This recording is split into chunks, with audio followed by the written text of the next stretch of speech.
नमस्कार दोस्तों, स्वागत है आपका आपके अपने यूट्यूब चैनल मन अप स्टोरीज में। दोस्तों, ये एक छोटी सी कहानी है, लव जिहाद।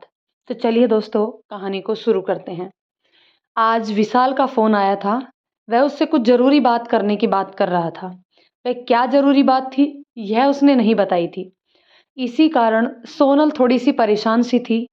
अभी-अभी बारिश होकर रुक चुकी थी और शाम भीगी-भीगी सी और भी सुहानी हो गई थी।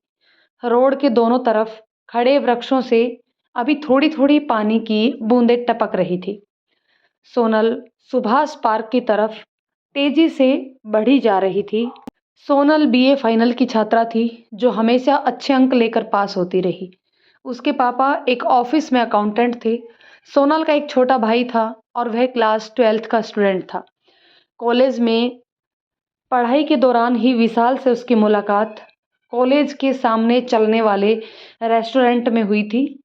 विशाल एक सुंदर, सजीला, 6 फुट का जिम जाने की जाने से बनी मस्कुलर बॉडी वाला गोरमर्द लड़का था, जिसकी तीखी नाक, ईरानियों सा गोरा रंग और बोलचाल में उर्दू से सजे लखनवी अंदाज जो बहुत लियाकत का लहजा रखता था, उसे आम इंसानों से अलग ही स्पेशल बनाते थे। उसके गले से निकले सूफियाना गाने के स्वर हर किसी का मन को मोह लेते थे। महंगी गाड़ी और महंगे वस्त्रों से सजा वह राजकुमार अपनी महंगे सेंट की खुशबू से सोनल को अनजाने ही आकृष्ट कर गया था। उसकी लच्छेदार मीठी-मीठी बातें सोनल को कब उसके करीब और करीब ले आई, सोनल को पता ही नहीं चला। उसने सोनल को बताया था कि वह एक मल्टीनेशनल कंपनी में सेलिंग एजेंट है, जो कि बड़े-बड़े ऑर्डर्स लेकर उनकी कंपनी का सामान दुकानों पर थोक डिस्ट्रीब्यूटर को सप्लाई कर देता है। वह सोनल पर बहुत पैसा खर्च करता था। उसे यहाँ-वहाँ हर जगह अपनी कार से घुमाया करता था। सोनल उसकी संगत में अपने आप को मानो आसमान पर उड़ता हुआ पाती थी। उसके पापा उसे जो चीज़ नहीं दे पाए थे, वह हाई सोसाइटी की सारी अच्छी वस्तुएँ, सारे सुख उसे विशाल ने दे रखे थे। उसके एक इशारे पर वह काफ़ी महँगी वस्तु भी उसे ऐसे उपलब्ध करवा देता था, जैसे उन वस्तुओं की कोई कीमत ही ना हो। 1-2 बार सोनल ने उससे अपने घर आने को भी कहा, ताकि वह अपने मम्मी-पापा और बहन से मिल सके। पर हर बार बड़ी खूबसूरती से उसने बहाने बनाकर उसके घर आने से मना कर दिया। उसका कहना था कि उसके घर आने के बाद सोनल के मम्मी-पापा शायद फिर कभी उससे मिलने भी ना दें, इसलिए वह रिस्क नहीं लेना चाहता। सोनल ने विशाल से कई बार उसके मम्मी-पापा, परिवार के बारे में पूछा था। हर बार उसने यही जवाब दिया था कि तुम्हें मुझसे वास्ता रखना चाहिए, ना कि मेरे मम्मी-पापा से। मेरे अमीर मम्मी-पापा कभी नहीं चाहेंगे कि मैं एक तुम जैसी मध्यम वर्गीय लड़की से संबंध रखूं। वैसे मैं लखनऊ के अलीगंज का रहने वाला हूँ और मेरे पापा वहाँ के एक बहुत बड़े बिजनेसमैन हैं। सोनल ने विशाल की बातों पर पूरा यकीन कर लिया था और उसने सिर्फ उसका किराया वाला फ्लैट देखा था, जब वहाँ ले जाकर विशाल ने उससे पहली बार जिस्मानी संबंध बनाए थे। विशाल की संगत में तब से सोनल को अलग ही आनंद आने लगा था। सोनल 5 फीट 6 इंच की मध्यम वर्ण शरीर की गोरी चिटी लड़की थी। उसका थोड़ा सा लंबोदर भरा भरा चेहरा, गालों पर पड़ते डिंपल, कमान सी तनी भौहें और हिरणी से सुंदर आंखें तथा गुलाब की पंखुड़ियों से सुंदर होठ, गाल पर छोटा सा काला तिल, लंबी ग्रीवा और कमर तक नदी सी लहराती चोटी उसे अप्रतिम सुंदरता प्रदान करती थी। विशाल के ही विचारों में डूबी हुई सोनल पार्क में जा पहुंची, जहां पर विशाल उसका इंतजार कर रहा था। सोनल ने परेशान से विशाल को देखा और पूछा, ऐसा क्या जरूरी काम आ पड़ा जो तुमने मुझे शाम को यहाँ बुलाया है? परेशान से विशाल ने कहा, मेरा ट्रांसफ़र दिल्ली हो गया है। मैं परसों दिल्ली के लिए चला जाऊंगा, जहाँ मुझे अपनी ज्वाइनिंग रिपोर्टिंग देनी है। सोनल, मैं तुम्हारे बिना जिंदा नहीं रह सकता, क्योंकि तुम ही मेरी ज़िंदगी हो, तुम ही मेरी आशिकी हो। क्या क्या तुम मुझसे शादी करोगी? सोनल की तो मानो मन की कली-कली खिल गई। वे इतनी खुशियाँ एक साथ पाने पर बोरा सी गई और बोली, हाँ तुम आ जाओ, घर आकर पापा से बात करो और मैं भी तुम्हारा सपोर्ट करूंगी। मैं तुमसे विवाह करने के लिए तैयार हूँ। विशाल ने कहा, नहीं नहीं, मैं पापा के पास नहीं आ रहा हूँ। क्या तुम मुझसे किसी मंदिर में विवाह करना चाहोगी? क्योंकि मुझे नहीं लगता कि तुम्हारे पापा दूसरी जाति में अपनी बेटी की शादी करेंगे। मैं ठाकुर हूँ और तुम ब्राह्मण। यह विवाह अपने पेरेंट्स की मर्जी से संभव ही नहीं है। क्या तुम घर से भागकर मुझसे शादी करने के लिए तैयार हो? विशाल की शराफत और उसके अमीरी से भरे व्यक्तित्व से प्रभावित सोनल ने बिना और सोच विचार किए तुरंत अपनी सहमति दे दी। फिर बिना घर वालों को बताए वह 15 दिन तक अपना सामान और जेवर इकट्ठा करती रही।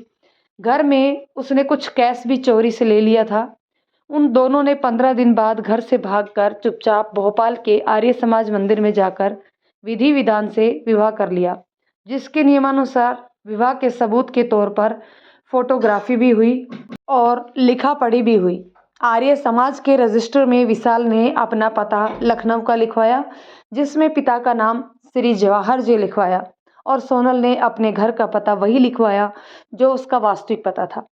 सोनल क्योंकि माता पिता की मर्जी के खिलाफ चुपचाप भागकर विशाल के साथ आ गई थी, इसलिए आर्य समाज मंदिर में विवाह करने के बाद वह दोनों एसी फर्स्ट क्लास में से ट्रेन में बैठकर भोपाल से दिल्ली पहुंच गए। कुछ दिन दिल्ली में फ्लैट में रहने के दौरान एक दिन जब विशाल किसी काम से बाहर गया हुआ था तो गलती से वह अपना फ़ोन घर पर ही छोड़कर चला गया। फ़ोन का पासवर्ड सोनल को पता था, क्योंकि विशाल ने कई बार अपना फ़ोन उसके सामने खोला था। इस कारण उत्सुकतावश सोनल ने पासवर्ड डालकर फ़ोन को खोल करके देख लिया। फ़ोन में उर्दू और इंग्लिश में कई लोगों से व्हाट्सएप में चैट रिकॉर्ड थी। उसी में एक लड़की जरीना से प्रेमालाप के काफ़ी अश्लील बातें भी थी। ये देखा तो सोनल के होश उड़ गए। उसने फ़ोन में गूगल फ़ोटो एल्बम खोलकर देखा तो विशाल जरीना के साथ प्रेम करता हुआ कई फ़ोटो में नज़र आया, और कई फ़ोटो में वह मुसलमानी ड्रेस में था। सफ़ेद गोल टोपी पहने नज़र आया। एक जगह वह मस्जिद से बाहर निकलते हुए मुसलमानी कपड़े और टोपी पहने हुए अपने दोस्तों के गले में हाथ डाले हुए भी उसे नज़र आया। सोनल का समझदार मन तुरंत समझ गया कि वह लव जिहाद का शिकार हो चुकी है। उसने बिना देर किए एक ऑटो रिक्शा पकड़ा और तुरंत पुलिस स्टेशन जा पहुंची। उसने विशाल का मोबाइल महिला पुलिस इंस्पेक्टर को दिखाया। पुलिस इंस्पेक्टर के कहने पर सोनल ने तुरंत एक शिकायती आवेदन लिखकर दे दिया। पुलिस ने जांच में पाया कि इस फ़ोन की सिम किसी आमिर हुसैन के नाम पर थी और उसका पता श्रीनगर जम्मू कश्मीर का था। पुलिस तुरंत हरकत में आ गई और सबसे पहले उन्होंने सोनल को सुरक्षित उसके पिता के पास उनके घर पर पहुंचा दिया, और पुलिस के एक दस्ते ने आमिर खान पुत्र जावेद खान को तुरंत हिरासत में ले लिया। बाद में जांच में यह पता चला कि आमिर स्लीपर सेल से संबंधित कश्मीर का एक आतंकवादी है। पुलिस ने सोनल और विशाल के नाम से की हुई फर्जी शादी के डॉक्यूमेंट आर्य समाज मंदिर भोपाल से प्राप्त कर लिए। आमिर को अब सिक्योरिटी एक्ट में जेल में डाल दिया गया। सोनल के सामने अब सबसे बड़ा संकट यह था कि अब उससे विवाह कौन करेगा। सोनल के पापा गुपचुप उसका विवाह अपने समाज के ही किसी अन्य लड़के से करने के पक्ष में थे। दूध की जली सोनल अब छाछ को भी फूंक फूंक कर पी रही थी। उसने इस प्रकार के किसी भी विवाह से स्पष्ट इनकार कर दिया। उसने कहा, पापा, यदि विवाह मेरी किस्मत में होता तो मुझे कभी भी इस तरह का धोखा नहीं मिलता। अब मेरी किस्मत में कोई विवाह नहीं है। मैं और किसी को धोखा नहीं दे सकती। यदि बाद में मेरे बाद में किसी को पता चलेगी तो मेरे आगे की ज़िंदगी भी एक बार फिर से नर्क बन जाएगी। मैं इस नर्क में दोबारा जाना ही नहीं चाहती। मम्मी पापा सोनल की इस दलील को सुनकर हताश होकर चुप हो गए। सोनल अब लगातार नौकरी के लिए प्रयासरत कर रही थी। उसके प्रयास रंग लाए और उसकी सर्विस लग गई। सोनल ने एक मल्टीनेशनल कंपनी ज्वाइन कर ली और वह उसमें सर्विस करने लगी। उसकी पोस्टिंग मुंबई में हो गई। मुंबई में वह लगातार 3 साल तक उसी कंपनी में काम करती रही। कंपनी में उसके बॉस समीर जी थे। 36 साल का यह युवक बहुत सुंदर तो नहीं था, पर गंभीर अवश्य था। 3 साल तक सोनल ने उसके साथ काम किया था। समीर जी अपने काम से काम रखते थे। अन्य लोगों की तरह उनका ना तो किसी लड़की में इंटरेस्ट था और ना ही वह उन्हें बेकार की लिफ्ट देते थे। एक दिन समीर जी के साथ उनका 6 वर्षीय बेटा विक्की भी ऑफिस में आया हुआ था। समीर जी उसकी वजह से आज मन लगाकर ऑफिस का काम नहीं कर पा रहे थे।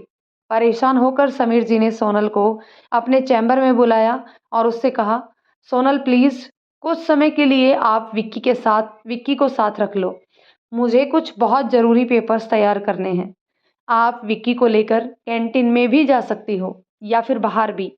आप अपना आज का काम कल या फिर किसी और दिन कर लेना, पर प्लीज़ आज मेरी मदद कर दो। विक्की की आया कुछ दिनों के लिए बाहर गई है, इस कारण आज इसे ऑफिस लाना पड़ा। सोनल उस छोटे से बच्चे विक्की को लेकर कैंटीन चली गई। विक्की बहुत ही प्यारा, अच्छे स्वभाव का मिलनसार बच्चा था, जो एक प्रसिद्ध स्कूल की कक्षा 1 में पढ़ रहा था। सोनल से बातचीत में विक्की ने उसे बताया कि मेरी मम्मा तो भगवान के पास चली गई है और घर में मैं अपनी आया के साथ रहता हूँ। आज मेरी आया हमारे घर नहीं आई, इस कारण पापा मुझे ऑफिस लेकर आ गए। मेरी आया के बेटे का गांव में विवाह है, इस कारण वह 15 दिन तक हमारे घर नहीं आएगी। तब तक पापा मुझे हर रोज ऑफिस लेकर आएंगे। उत्सुकतावश सोनल ने पूछा, क्या तुम्हारे दादा दादी नहीं हैं? तो छोटे से विक्की ने कहा, मेरे दादा दादी तो पहले ही भगवान के पास चले गए, तभी तो हमारे साथ नहीं रहते। पहले वो हमारे साथ ही रहते थे। 3 घंटे में ही विक्की सोनल से अपने प्यार भरे व्यवहार के कारण बहुत घुल मिल गया। शाम को 5 बजे जब समीर जी उन फाइलों को निपटा कर फारिग हुए, तो उन्होंने सोनल और विक्की को अपने चैम्बर में बुलाया और आज पहली बार उन्होंने सोनल के साथ बैठकर अपने चैम्बर में कॉफ़ी पिलाई। बात बात में समीर जी ने सोनल को बताया कि विक्की की आया के ना आने के कारण उन्हें 15 दिन तक बहुत दिक्कत झेलनी पड़ेगी और बेचारे विक्की को 15 दिन तक स्कूल जाने को भी नहीं मिलेगा। सोनल की अंतर्मन में बैठी हुई ममतामयी नारी विक्की के सुंदर बाल सुलभ व्यवहार की पहले ही मुरीद हो चुकी थी। अनायास ही उसने समीर जी को प्रस्ताव रखा, सर, क्या मैं विक्की को रखने में आपकी मदद कर सकती हूँ? मेरे पास पहले से ही 2 महीने की छुट्टियाँ इकट्ठी हो गई हैं और इन छुट्टियों का मेरे लिए कोई उपयोग नहीं है। यदि आप मुझ पर विश्वास करते हैं तो विक्की को 15 दिन के लिए मेरे पास छोड़ दीजिए। इससे मेरा भी मन लग जाएगा और आपका काम भी चल जाएगा। समीर जी किंग कर्तव्य मूड होकर सोनल को देखते ही रह गए। उन्हें विश्वास ही नहीं हो रहा था कि कोई उनके ऑफिस में काम करने वाली लड़की उनके बेटे को इस तरह रखने का प्रस्ताव भी दे सकती है। विक्की इस प्रस्ताव को सुनकर खुशी से उछल पड़ा और कॉफी पी रही सोनल के गले में अपनी नन्ही सी बाहें डालकर उसकी गोद में जा बैठा और बोला, पापा, हमें सोनल आंटी के साथ बहुत अच्छा लगता है। हम सोनल आंटी के साथ रहेंगे और अपने स्कूल भी चले जाया करेंगे। समीर जी की आंखों में कृतज्ञता के आंसू भर आए। शाम को ऑफिस का काम खत्म करके सोनल समीर जी की गाड़ी से ही उनके घर गई और विक्की के सारे सामान, कपड़े और स्कूल का बैग लेकर उनकी कार से अपने फ्लैट में चली आई। समीर जी आज पहली बार उसके फ्लैट पर आए थे। सोनल ने उनके लिए चाय बनाई और उनके साथ घर में रखे हुए स्नैक्स लेकर उनके पास आ बैठी। समीर जी ने पूछा, इस फ्लैट में आपके साथ और कौन रहता है? सोनल जी ने कहा, सर, अकेले आदमी के साथ सिर्फ उसका अकेलापन ही रह सकता है, और कौन रहेगा? सोनल 15 दिन तक विक्की को अपने ही घर पर संभाले रही। वह अपनी स्कूटी से विक्की को उसके स्कूल तक छोड़कर आती और छुट्टी होने पर उसे अपने साथ घर ले आती। घर पर उसका सारा समय विक्की के साथ ही बीतता। वह दोपहर के समय विक्की की पढ़ाई करवा देती। जब विक्की के खेलने का समय होता तो वह उसी के साथ ही खेलती रहती। उसे पार्क ले जाती, समय पर उसे खाना खिलाती, उसे जो पसंद होता अब सोनल के घर में वही खाना बनता था जो विक्की को पसंद होता था। नन्हे से विक्की को तो मानो एक नई जिंदगी मिल गई थी। बिना माँ का यह बालक प्रेम का बहुत प्यासा था और वह प्रेम सोनल ने उसे दे दिया था। वह सोनल को बहुत प्यार करने लगा था। बीच में इतवार की छुट्टी थी, इसलिए समीर जी विक्की को अपने साथ अपने घर ले जाने के लिए आए।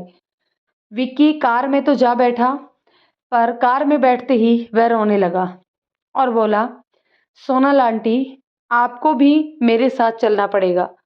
समीर जी बड़े संकोच में पड़ गए, पर विक्की झट से कार से नीचे उतरा और सोनल का हाथ पकड़कर उन्हें खींचता हुआ कार में ले गया और अपने पास बैठा लिया। सोनल चाहकर भी विक्की की बात का विरोध नहीं कर पाई और समीर जी बिना कुछ कहे कार ड्राइव करते हुए अपने घर पहुंच गए। घर पर जाकर सोनल ने उस घर की स्थिति देखी। गृह स्वामिनी विहीन घर अपनी दास्तां चीख चीख कर कह रहा था। कहीं बच्चे के कपड़े पड़े हुए थे, कहीं उसके खिलौने और कहीं समीर जी के जूते पड़े हुए थे और कहीं उनके उपयोग किए हुए गंदे कपड़े। समीर जी सोनल को घर तो ले आए, पर अपने घर की अस्त व्यवस्था को देखकर थोड़े से शर्मिंदा से हो गए और बोले, बिना गृह स्वामिनी का घर ऐसा ही होता है सोनल जी। मैं आपसे क्षमा चाहूँगा, आप बैठिए, तब तक मैं घर को व्यवस्थित करता हूँ। जब तक विकी की आया रहती थी तब तक वह घर को संभाल कर रखती थी, पर जब से वह गई है तब से सोनल ने उनकी बात पूरी होने का इंतजार नहीं किया और अपनी साड़ी कमर में बांधकर वह एक तरफ से काम करना शुरू हो गई और आधे घंटे के अंदर ही घर सही से व्यवस्थित हो गया, बिल्कुल वैसा ही जैसा समीर जी की पत्नी के समय में रहता था। समीर जी सोनल को काम करने के लिए मना करते ही रह गए, पर सोनल उसके बाद किचन में जा घुसी। समीर जी उसके पीछे किचन में आ गए। विक्की और समीर जी ने उसे किचन के सारे सामान की जानकारी दे दी। बिना देर किए सोनल ने चाय और पकोड़े बना दिए।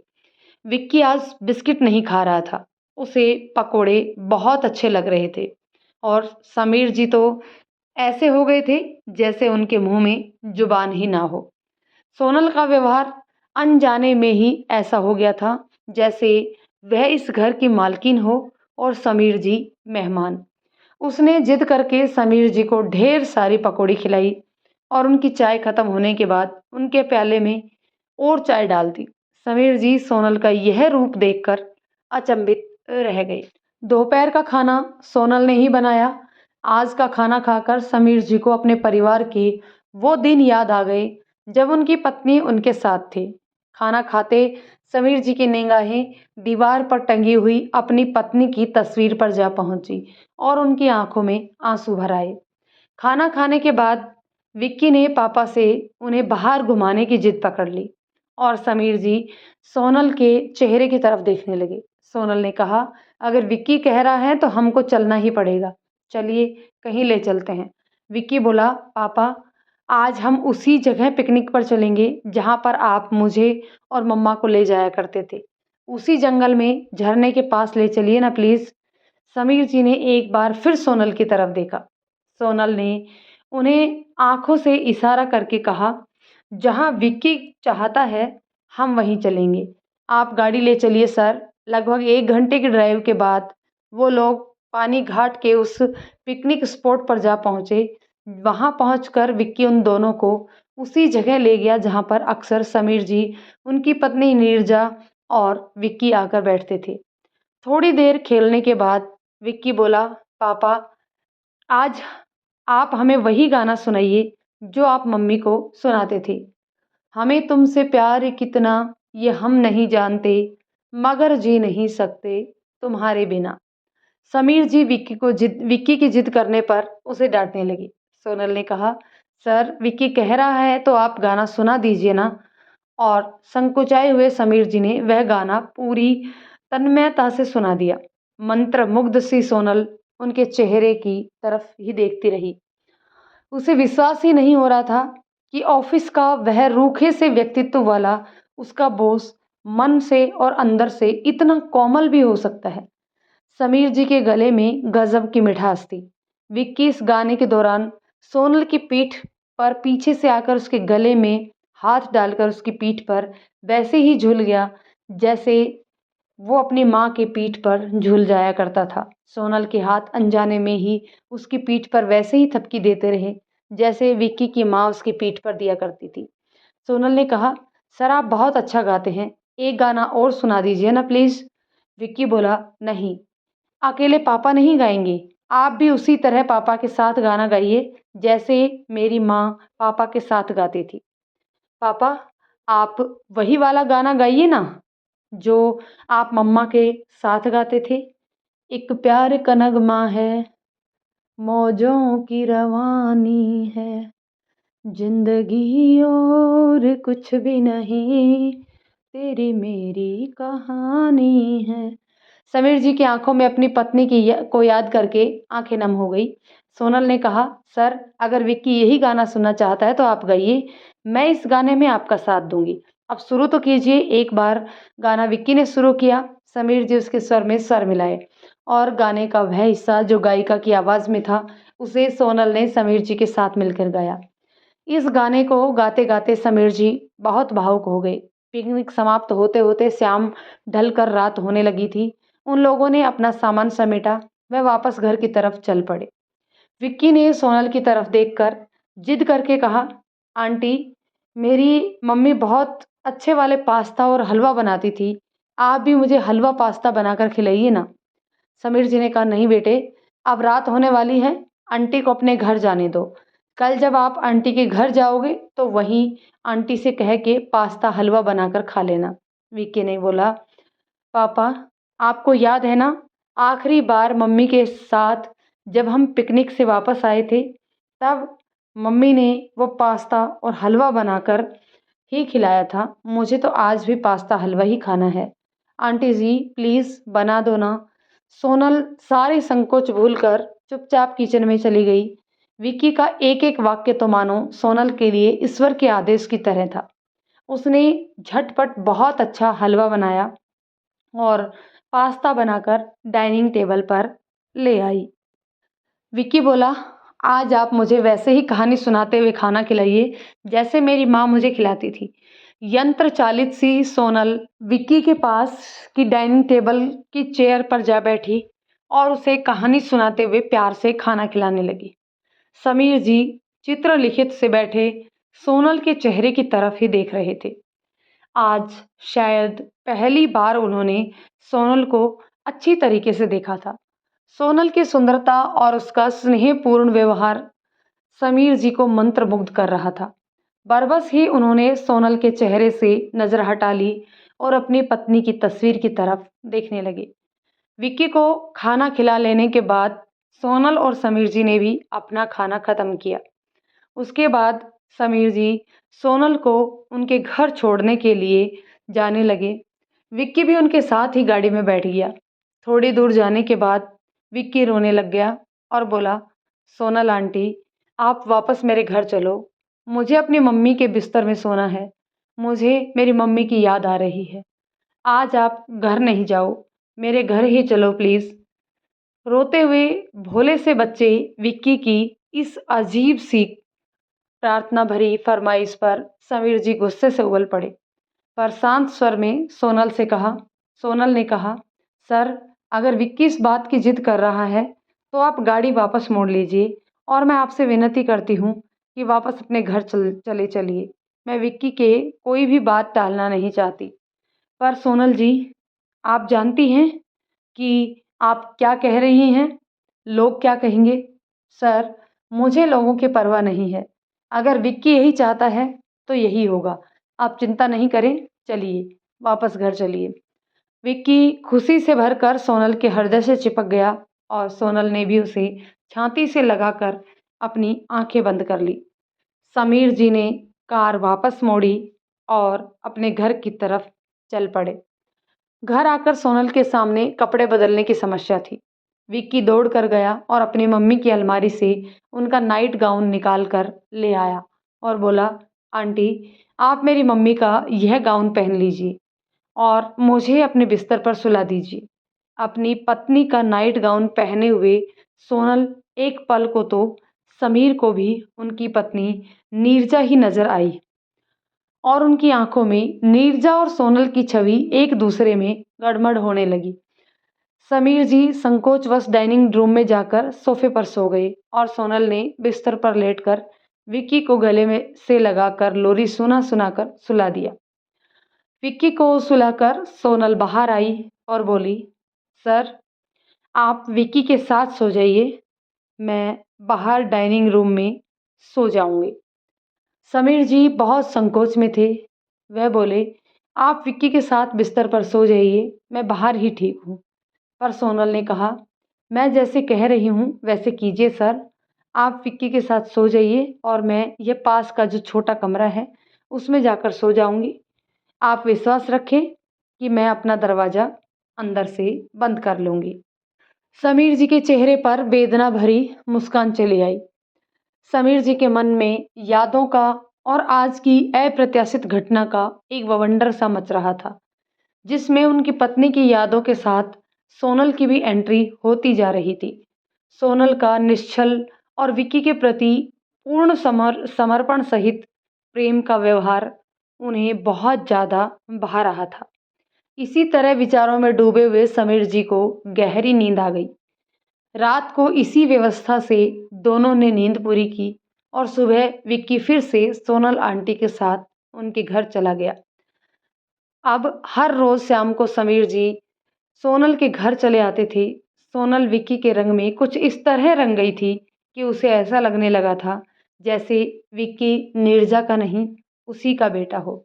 विक्की के प्यार ने उसकी बेरंग दुनिया में नए रंग भर दिए थे और जो कमी विशाल ने छल करके उसके जीवन में कर दी थी, वह विक्की ने पूरी कर दी। अब धीरे धीरे समीर जी और सोनल के बीच का संकोच कम और कम होता चला जा रहा था। विक्की और सोनल इन 15 दिनों में एक दूसरे के बहुत पास आ गए थे। विक्की सोनल से जिस चीज की जिद करता या कुछ भी कहता, सोनल यंत्र चलित सी वही सब करती रहती थी जो वह बच्चा चाहता था। वह उसकी पढ़ाई के प्रति, उसके खाने के प्रति, उसे सुलाने के प्रति, उसके कपड़ों के प्रति बेहद संवेदनशील थी। नन्हा विक्की और सोनल एक दूसरे की परछाई बनकर रह गए थे। अपने बेटे की शादी के बाद विक्की की आया वापस मुंबई आ गई थी। समीर जी सोनल को धन्यवाद देकर विक्की को अपने साथ लेकर घर चले आए थे। रोता रोता विक्की अपने पापा के साथ किसी तरह घर तो चला आया था, पर अब उसका मन अपनी आया के साथ बिल्कुल भी नहीं लगता था। आया का कठोर व्यवहार उसे जले पर नमक के समान लगता था। शाम को जब भी समीर जी घर लौट कर आए, विक्की उनसे सोनल आंटी के घर जाने की बात करता और जिद करके रोने लगता। विक्की के रोने और आंटी के पास जाने की जिद से गुस्सा होकर समीर जी ने विक्की को 2 थप्पड़ मार दिए। उसे चिल्लाकर चुप कराकर आया के कमरे में आया के साथ सोने के लिए धकेल दिया। इस घटना ने समीर जी का मन बहुत विचलित कर दिया था। विक्की अपने जीवन में पहली बार अपने पिता से पिटा था। उसके दिमाग पर इस घटना से गहरी चोट लगी। अब वह सहमा-सहमा सा रहने लगा। स्कूल में भी वह चुपचाप रहता। अब वह समीर जी से या आया से सोनल की कोई बात नहीं करता था, पर चुपचाप दीवार पर टंगी अपनी माँ की तस्वीर को देखता रहता था और कभी-कभी तस्वीर से ही बात करके रोता रहता था। धीरे-धीरे उसकी तबीयत खराब रहने लगी और उस पर दवाइयाँ देने पर भी कोई असर नहीं हो रहा था। उसे अस्पताल में भर्ती करा दिया गया। अस्पताल में बेहोशी की हालत में वह सिर्फ सोनल आंटी और मम्मी-मम्मी की ही रट लगाए रहता। समीर जी बहुत परेशान हो गए थे। इधर ऑफिस के काम थे और उधर बेहोश बेटा अस्पताल में जिंदगी और मौत की जंग लड़ रहा था। समीर जी चाहकर भी सोनल को अस्पताल बुलाने में एक अजीब से संकोच महसूस कर रहे थे। वह इसी कारण उन्होंने सोनल को बेटे की तबीयत खराब होने की खबर तक नहीं दी थी। जब 2 दिन तक समीर जी ऑफिस नहीं आए, तो किसी अनिष्ट की आशंका से घबराकर सोनल अपनी स्कूटी से समीर जी के घर चली आई। घर आकर आया से उसे विक्की की तबीयत के बारे में पता चला। वह अस्पताल का पता पूछकर सीधी अस्पताल जा पहुंची और बेहोशी में पड़े विक्की के बिस्तर पर जाकर उससे विक्की को अपनी गोद में उठा लिया और हृदय से लगा लिया। डॉक्टर उस पर चिल्लाकर पड़े और बोले, बच्चे की तबीयत बहुत खराब है, उसे गोद में मत उठाइए। डॉक्टर पर चिल्लाते हुए और समीर जी पर गुस्सा होते हुए उसने कहा, इसकी कोई तबीयत खराब नहीं है, यह मेरा बच्चा है, इसका ध्यान मैं रखूंगी।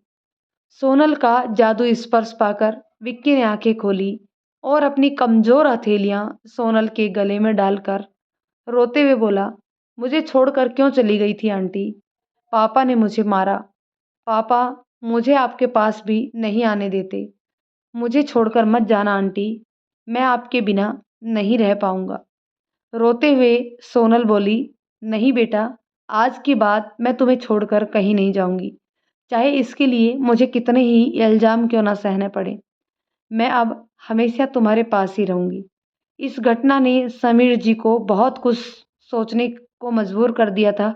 उसके मन में इस घटना का और इस समस्या का एकमात्र यही निदान समझ में आ रहा था कि सोनल उसके घर में विक्की की माँ बनकर चली आए। पर यह कहने में समीर जी को बहुत ज़्यादा संकोच का अनुभव हो रहा था। एक विदुर आदमी अपने पुनर्विवाह का प्रस्ताव कैसे कुंवारी लड़की के सामने रखे, यही समस्या उसके मुंह पर ताला लगाए हुए थी। फिर भी हिम्मत करके उन्होंने सोनल से बात की। सोनल जी, समीर जी बोले, सोनल जी, मैं विक्की की खातिर आपसे अपने विवाह का प्रस्ताव रखता हूँ। हालांकि मैं विदुर हूँ, उम्र में भी आपसे बड़ा बहुत बड़ा हूँ और एक बच्चे का बाप भी हूँ। क्या आप मुझसे विवाह करके मुझे उपकृत करेंगी? रोते हुए सोनल ने कहा, सर, मेरा विवाह लव जिहाद में धोखे में रखकर आमिर खान नाम के एक व्यक्ति से हो चुका था। वह अब जेल में है। क्या ऐसी हिंदू समाज से बाहर गई नारी से आप पुनर्विवाह कर पाएंगे? समीर जी अपने दोनों हाथ जोड़कर बोले, सोनल जी, आपके अंदर माँ दुर्गा की तरह मातृ शक्ति है। आप तो माँ दुर्गा की तरह पावन और पवित्र हैं। क्या आप हम दोनों बाप बेटे पर एहसान करके हमारे घर को पावन और पवित्र करेंगी? विक्की को गोद में लिए ही सोनल ने रोते हुए अपने दोनों बाजू फैला दिए।